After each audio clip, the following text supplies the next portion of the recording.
कहानी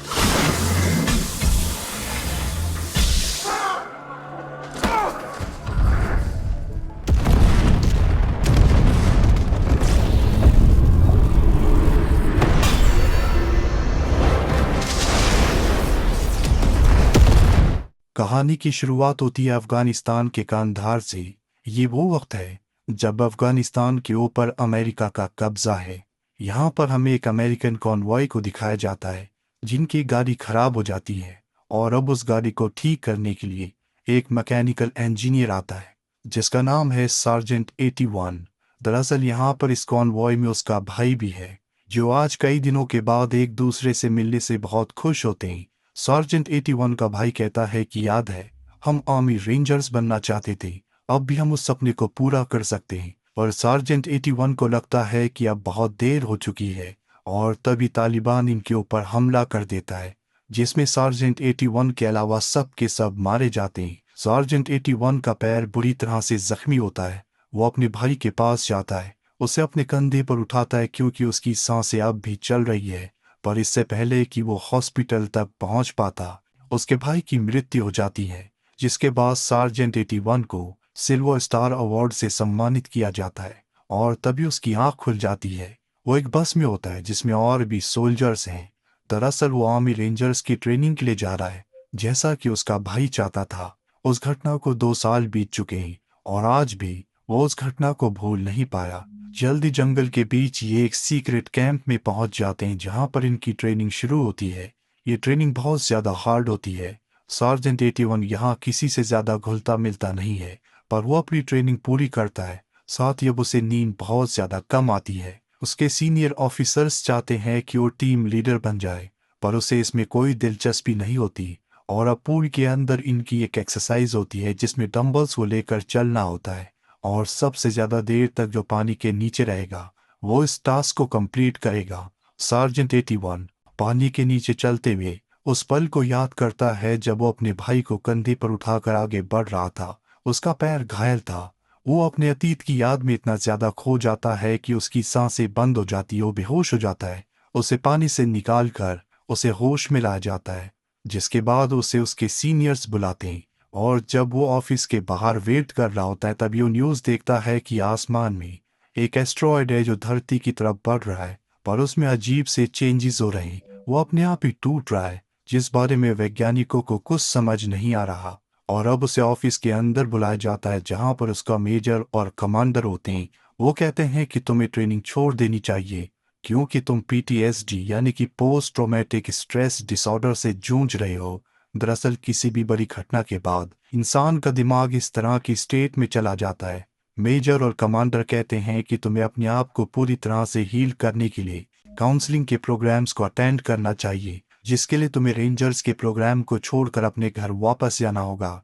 पर सार्जेंट 81 मना कर देता है। वो कहता है कि मैं किसी भी कीमत पर इस प्रोग्राम को छोड़ना नहीं चाहता। एजल कहते हैं कि मैंने अपनी पूरी जिंदगी में तुम जैसा कैंडिडेट कभी नहीं देखा, लेकिन तुम एक इंजीनियर हो। तुम्हें पता है कि हर एक मशीन की एक हद होती है, और तुम्हारी हद खत्म हो चुकी है। इसीलिए इन पेपर्स पर साइन करो और अपने घर वापस चले जाओ। सार्जेंट 81 खड़ा होता है और कहता है कि मुझे परेड की तैयारी करनी है। ये कहकर वो वहां से चला जाता है, जिससे मेजर को और कमांडर को बहुत गुस्सा आता है।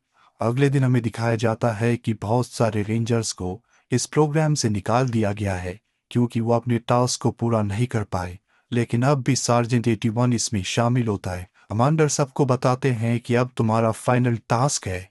अगर तुमने इस टास्क को पूरा किया तो तुम एक रेंजर बन जाओगे।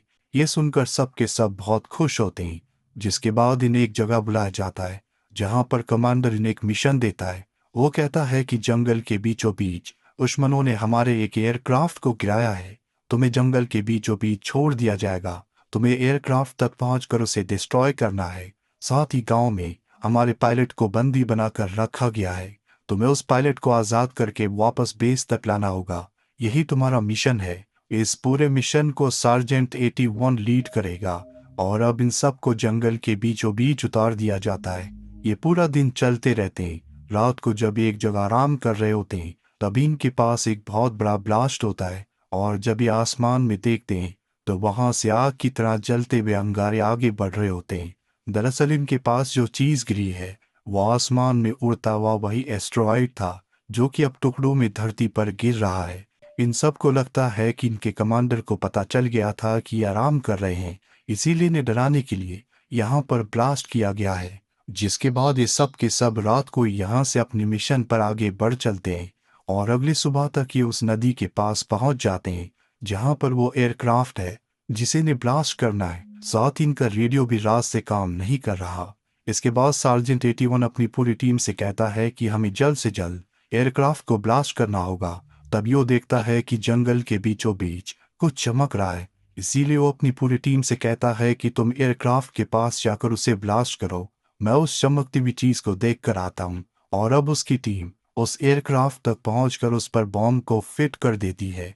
वहीं हमें सार्जेंट 81 को दिखाया जाता है जो उस चमकती हुई चीज के पास पहुंचता है, जो असल में वो एयरक्राफ्ट है जिसे ब्लास्ट करने के लिए इन्हें यहाँ पर भेजा गया है। और तभी उसे ब्लास्ट की आवाज आती है क्योंकि उसके साथियों ने, उसकी टीम ने उस एयरक्राफ्ट को ब्लास्ट कर दिया है। लेकिन वो देखते हैं कि उसका बाल भी बाका नहीं हुआ, जिसके बाद वो फ्लाइंग ऑब्जेक्ट हवा में उड़ जाता है और इनके ऊपर हमला करना शुरू कर देता है। ये एक बहुत ही खतरनाक वॉर मशीन है। सार्जेंट 81 भी यहाँ पर पहुंच जाता है और उसके बहुत सारे साथियों को वो वॉर मशीन, वो फ्लाइंग ऑब्जेक्ट मार देता है। किसी तरह से सार्जेंट 81 और कुछ सोल्जर्स बच जाते हैं और अब सार्जेंट 81 ऊपर आता है ताकि वो रेडियो को हासिल कर सके। लेकिन वो देखता है कि उस वॉर मशीन ने रेडियो को डिस्ट्रॉय कर दिया है। और तभी सामने एक सोल्जर होता है जो अब भी जिंदा है। वो अपने आप को बचाने के लिए घिसटता हुआ आगे बढ़ रहा होता है और तभी उसके सामने वॉर मशीन आ जाती है जो कि अब अपने पैरों पर चल रही होती है। ये एक तरह का रोबोट है जो उस सोल्जर को स्कैन करके उसे मार देता है। सार्जेंट 81 ये देखकर अपने साथियों के पास वापस आता है और उन्हें बताता है कि वो फ्लाइंग मशीन अब अपने पैरों पर चलने लगी है। वो एक वॉर मशीन है जो इंसानों को ढूंढकर उन्हें खत्म कर रही है। हमें जल्द से जल्द चट्टान से नीचे उतरना होगा, अपने हथियारों को फेंको और रस्सियों को नीचे लटकाओ। दरअसल इनके पास जो हथियार है इनमें खास तरह का एडेप्टर लगा है जिस वजह से फायर नहीं कर सकते, क्योंकि इनका जो मिशन था वो एक प्लांटेड मिशन था। ये कोई असली मिशन नहीं था बल्कि एक तरह का टास्क था। और अब ये अपनी गन्स को फेंक कर रस्सियों से नीचे उतरना शुरू कर देते हैं। ऊपर एक सोल्जर होता है जिसने रस्सी पकड़ी होती है। वहीं सार्जेंट 81 को नीचे दिखाया जाता है जिसका कंपास अपने आप ही बहुत जोर से घूमना शुरू कर देता है। वो समझ जाता है कि वॉर मशीन आसपास ही है, पर इससे पहले कि उसका आखिरी सोल्जर नीचे आ पाता वॉर मशीन उसे स्कैन करके मार देती है, जिसके चलते स्टाफ नंबर 7 जो उनकी मदद करने के लिए यहाँ पर आया था वो ऊपर से नीचे गिर जाता है। उसका पैर बुरी तरह से जख्मी हो जाता है और अब वॉर मशीन चट्टान के ऊपर होती है। वो इन सबको स्कैन करना शुरू कर देती है, पर ये चट्टान के नीचे छुपे हुए होते हैं और उसकी रेंज में 7 का पैर आ जाता है जो जख्मी है। जिसके बाद वो इनके ऊपर अटैक करना शुरू कर देता है।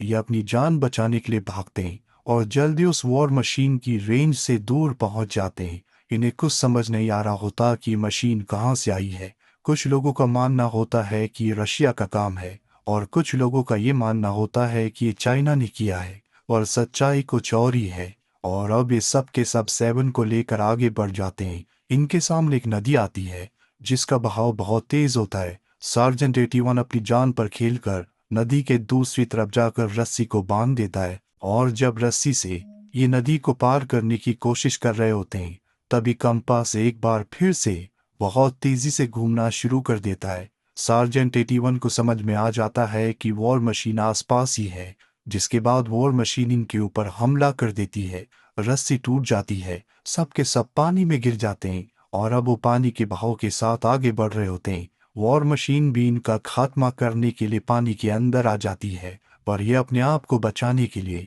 पानी के अंदर चले जाते हैं और बहते हुए वॉर मशीन से दूर पहुंच जाते हैं। दरअसल जल्द से जल्द सब के सब कैंप तक पहुंचना चाहते हैं। नदी के बहाव के चलते अभी कैंप से बहुत पास होते हैं। ये 7 को लेकर जल्दी कैंप तक पहुंच जाते हैं, पर वहां पर अब कैंप नहीं बल्कि राख का ढेर होता है।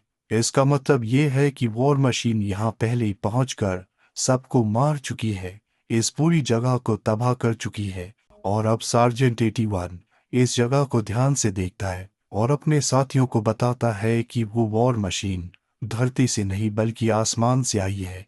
वो सबको चट्टान दिखाता है जो कि बहुत ही ऊपर होती है। वो बताता है कि सबसे पहले वो उस चट्टान से टकराई, जिसके बाद वो नीचे नदी तक पहुंच गई।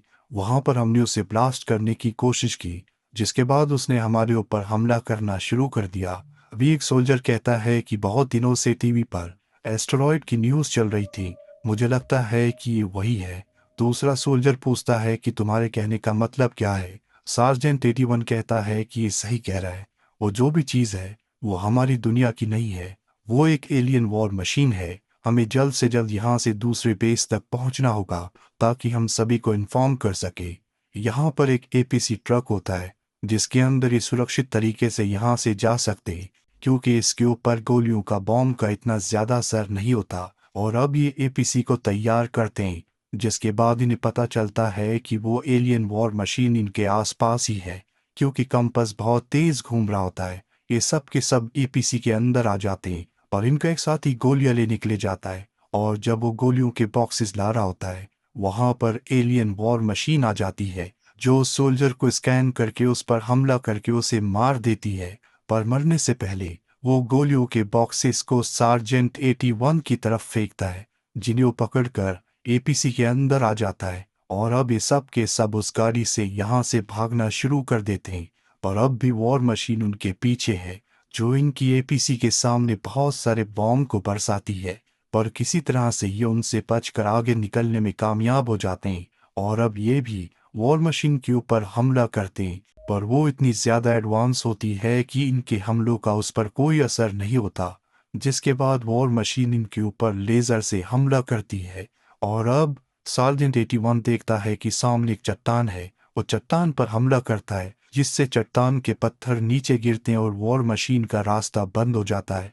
वो अपने साथी से कहता है कि एपीसी को रोको, पर अब उसकी मृत्यु हो चुकी है, जिस वजह से इनकी एपीसी का एक्सीडेंट हो जाता है। सार्जेंट 81 देखता है कि उसके लगभग सभी साथी मारे जा चुके हैं।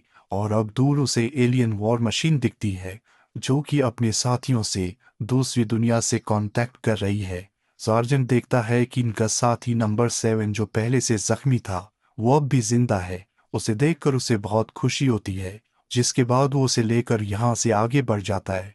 रात को ये दोनों एक जगह आराम करते हैं। नंबर 7 सार्जेंट 81 को बताता है कि आर्मी में मैं तुम्हारे भाई के साथ था, वो हमेशा एक रेंजर बनना चाहता था। उसके हाथ पर भी वैसा ही टैटू था जैसा तुम्हारे हाथ पर है। पर एक दिन मुझे पता चला कि वो इस दुनिया में नहीं रहा। सार्जेंट 81 उसे बताता है कि मेरे भाई का एक ही सपना था कि हम दोनों रेंजर्स बने, इसीलिए मैं यहाँ पर उसके सपने को पूरा करने के लिए आया हूँ। मैं किसी भी कीमत पर इस प्रोग्राम को पूरा करना चाहता हूँ, क्योंकि ये मेरे भाई का सपना था। उसके सपने को पूरा करके ही मुझे अच्छी नींद आएगी। नंबर 7 कहता है कि तुम सच में एक सच्चे रेंजर हो। और तभी सार्जेंट 81 देखता है कि वॉर मशीन जो इनसे बहुत दूर है, उसके अंदर से धुआं निकल रहा है, यानी कि उसकी मशीन के अंदर एक वेंटिलेशन सिस्टम है। वो नंबर 7 से कहता है कि मेरे पास एक प्लान है, तुम मेरा इंतजार करना। इसके बाद वो एक साइट पर पहुंचता है, जो कि चट्टानों को ब्लास्ट करने के लिए बनाई गई है। यहाँ पर बहुत सारी मशीन्स यानी कि जेसीबी बुलडोजर्स हैं, साथ ही ब्लास्ट करने की सामग्री है। और अब सार्जेंट 81 फ्लेयर गन से हवा में फायर करता है। एलियन वॉर मशीन को पता चल जाता है कि ये फायर कहाँ से हुआ है। जल्दी वो इस जगह पहुंच जाती है। सार्जेंट 81 ने पहले से वहां पर माइंस बिछा रखी होती है, जिस वजह से एलियन वॉर मशीन के आसपास एक बहुत बड़ा धमाका होता है। और तभी सार्जेंट 81 जेसीबी लेकर वहां पहुंच जाता है। वॉर मशीन को धकेलता वो चट्टान के पास ले जाता है, जहां पर चट्टानों को क्रश करने वाली मशीन होती है और उसका एक पैनल ऊपर होता है। वॉर मशीन गर्म हो चुकी है, इसीलिए उसे अपने अंदर की हीट को बाहर निकालने के लिए वेंटिलेशन सिस्टम को खोलना पड़ता है। सार्जेंट 81 को इसी पल का इंतजार था।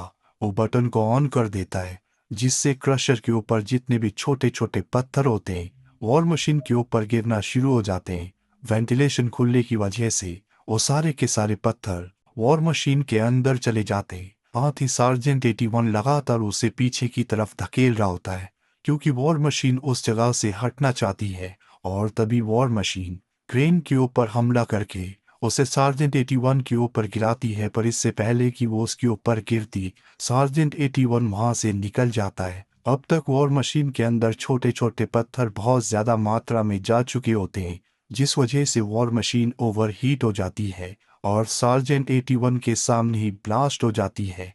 और उसके ब्लास्ट होने के बाद मशीन के अंदर जितने भी उसके बॉम्ब्स होते हैं वो सब के सब बाहर गिरना शुरू हो जाते हैं। सार्जेंट 81 को समझ में आ जाता है कि बहुत बड़ा ब्लास्ट होने वाला है, पर इससे पहले कि ब्लास्ट होता वो उस जगह से दूर निकल जाता है, जिससे उसकी जान बच जाती है। इसके बाद वो नंबर 7 को अपने कंधे पर उठाकर कैंप वापस पहुंच जाता है। पिछली बार वो इसी तरह से अपने भाई को बचाना चाहता था, पर वो बचा नहीं पाया था, जिसका गिल्ट अब तक उसके दिल में है। पर शायद नंबर 7 को बचाने के बाद उसका वो गिल्ट खत्म हो जाए। यहाँ पर उसके मेजर और कमांडर उसे देखकर हैरान हो जाते हैं। वो पूछते हैं क्या कोई और बचा है। सार्जेंट 81 कहता है कि हम दोनों के अलावा कोई नहीं बचा, जिसके बाद मेजर उसे बताते हैं कि अंतरिक्ष में जो एस्ट्रॉयड था दरअसल वो एलियंस की आर्मी थी। हमारे वैज्ञानिकों ने उसके ऊपर हमला किया, उसे ब्लास्ट किया, पर इसका कोई फायदा नहीं हुआ। वो पूरी दुनिया के अलग अलग हिस्सों पर गिरे और अब उन्होंने पूरी दुनिया पर हमला कर दिया है। बड़ी बड़ी आर्मीज उन्हें डिस्ट्रॉय करने की कोशिश कर रही है। उनके आधुनिक हथियार उनके सामने काम नहीं कर रहे। तुमने बिना हथियारों के उस खतरनाक वॉर मशीन को खत्म कैसे किया। सार्जेंट 81 कहता है कि आपने ही कहा था हर एक मशीन की एक लिमिट होती है, इसी तरह से इस मशीन की भी एक लिमिट है। जब ये गर्म हो जाती है तो इसका वेंटिलेशन खुल जाता है। अगर उस वेंटिलेशन से उसके अंदर कुछ डाल दिया जाए, उसे जाम कर दिया जाए, तो गर्म होकर ब्लास्ट हो जाती है। और अब ये इन्फॉर्मेशन पूरी दुनिया में फैला दी जाती है। साथ ही सार्जेंट 81 को रेंजर बना दिया जाता है, जो कि उसके भाई का सपना था। यानी कि अब वो रेंजर 81 है। उसे एक स्क्वाड का लीडर बनाया जाता है जिसमें बहुत ही खतरनाक रेंजर्स हैं, और ये सब के सब उन वॉर मशीन्स का खात्मा करने के लिए यहाँ से निकल पड़ते हैं। इसी के साथ ही फिल्म ये कहानी यहीं पर खत्म हो जाती है। उम्मीद करते हैं कि ये कहानी आपको पसंद आई होगी।